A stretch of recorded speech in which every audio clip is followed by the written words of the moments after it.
Hi everyone, welcome back to my channel. I'm Moxie, and if you have been looking for a new cozy game or something similar to the likes of Coral Island or Stardew Valley with a twist, then you may have seen this gorgeous pixel art game that reminds you of Sailor Moon on the internet recently, and that game is Fields of Mistria. Thanks to the developers at NPC Studio, I've been able to play over 30 hours of the game, as they gave me a review code to show you all what the game is about and to make guides to help you on your playthrough. So I'm going to share my spoiler-free review and impressions of the game so far. Hopefully this gives you a better idea of what the game is like ahead of its early access release on the 5th of August on Steam. Overall, I had a pretty bug-free experience, but just a small note, some of the footage has some lines on the mouse cursor. This is not visible in the game. It's a bug with the NVIDIA capture, something that will not impact people that aren't recording content. The devs are aware, and it only appears when using the recording software when you watch it back. After my 30 hours of playing, Fields of Mistria is definitely not what I expected, and that comes down to a number of reasons, such as the characters, the quality of life and general features that had me curious about the world and hooked to learn more. Fields of Mistria is a life simulation game infused with magic, where you experience the change in seasons and daily cycles, much like other popular farming life sims. The game unfolds in the charming village of Mistria, where a request was put through at the Adventurers Guild for a capable adventurer to come and aid Mistria. You are granted a piece of free land in return for aiding the village recovery after an earthquake. Your goal is to enhance the town's rank and restore Mistria to its former splendour. If you're familiar with cozy games, you'll feel at home here, as there's a lot you can do and unlock in Mistria. Each season has 28 days and each day plays for about 20 minutes, so you can do lots of different things on each day. There's a lot of fun activity to do that we know and love in life sim games, like farming, mining, ranching, fishing, combat and cooking, but we also have archaeology, blacksmithing and crafting, as well as foraging and spending time talking and hanging out with the villagers, and also lots of quests and requests. As you'll be making your own character in Mistria, you'll wonder what options you'll have. Well, to start with, there are lots. Even though it's pixel art, a lot of detail has gone into the character customization right from the start, and also beyond further on in the game. There are lots of choices for hair, skin colour, clothes, also accessories, and they're all so adorable. A great quality of life feature is that you can customise your character at any point in the game through the menu. You don't need to go to a wardrobe or pay money unless you want additional new outfits and hair and accessories. When you do unlock a new piece of clothing or an accessory, you'll have several colour options too, which is really nice to see. One of the first things that drew me into the game were the characters. There is a diverse range of characters and personalities, and through the time I've put into the game, I actually really like them all.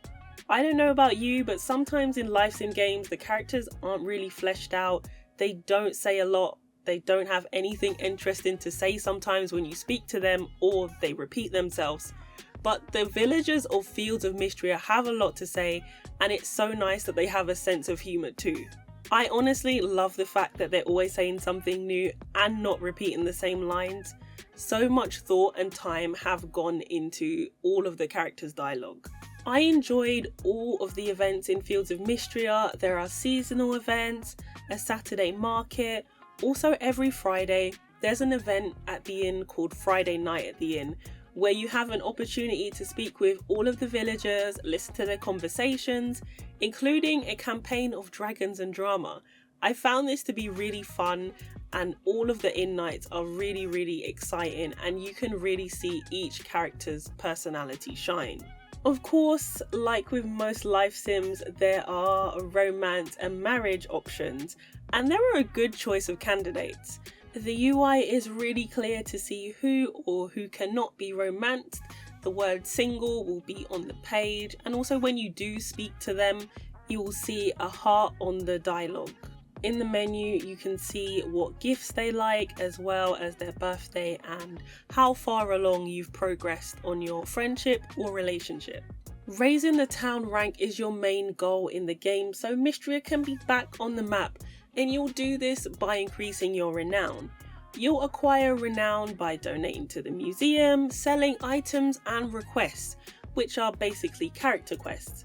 Personally, I enjoyed the ranking system more than other games because although it's still a challenge, you won't be locked out of things by not having the highest level, and every level within a rank you actually get a reward each time you level up.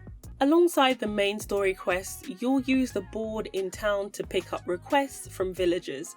Every day there will be a new request and the rewards can be recipes or money. The more quests you turn in means more renown to raise your town rank. The requests are as easy as handing them into the villager and collecting your reward there and then, rather than going into menus to collect the rewards. Skill progression is different in many games, but I did find Mistria's progression to be balanced and really fun to progress. Once unlocked, doing daily things like mining, farming and fishing, you'll be granted essence, which then you can trade into the statue on your farm for skill points. You can unlock as many skills as you want, you're not limited, and essence is very easy to get, especially in the mines. I found that the skill perks were really useful as well. If you like journeying into the mines and combat, Mistria certainly does not disappoint. When you descend, you will have your checkpoints every 5 levels, but I found that the layout of the mines was really fun because I could swim and jump to different areas. I did find that the monsters gave me a bit of a challenge, so always go in with food. There is a lot to discover in the mines, and at the moment there is no setting to stop the monsters from attacking you, but as the game is in early access, this could be something that might be added later on. It's definitely something I'd like to see, as sometimes you just want to breeze through the floors before it starts getting too late. You'll be able to raise and also breed your own animals on your ranch too. This can unlock different colour animals, which is really cool to see.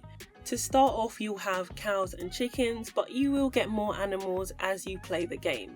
Fishing was one of the activities I was excited to try, as sometimes I find fishing a little challenging in games, but there were thankfully no crazy mechanics here, which is refreshing. Just you, your rod and fish shadows. I had no issues with fishing and it was actually quite relaxing. As well as fish shadows, there were fish schools which you can fish in, and you can also swim and dive. Mistria's map was simple with different areas to toggle to, which I liked. All the villagers were on the map so you can quickly see where they were when you need to speak to them or hand in a quest. Swimming, diving and jumping are game changers because I found it so much more streamlined to explore. I didn't need to worry about running all the way around when I can just jump across a body of water or dive for hidden treasures.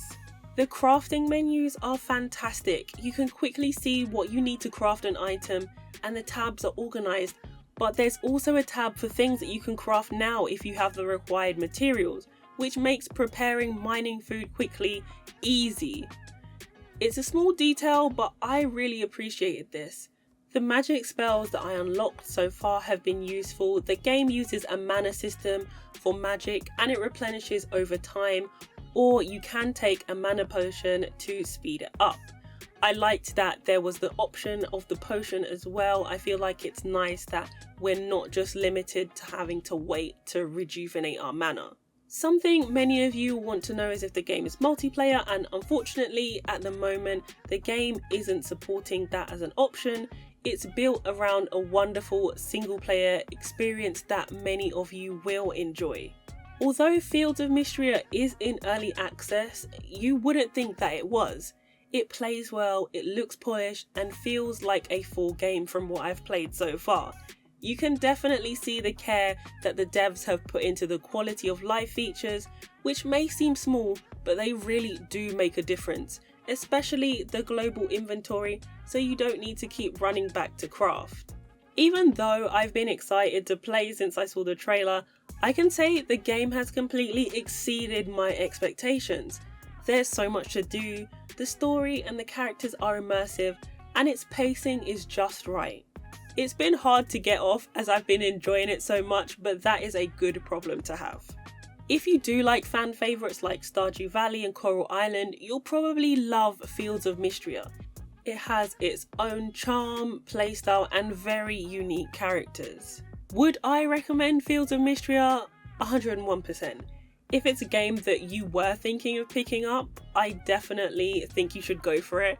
It's been so much fun playing and it will definitely give you a giggle at times too.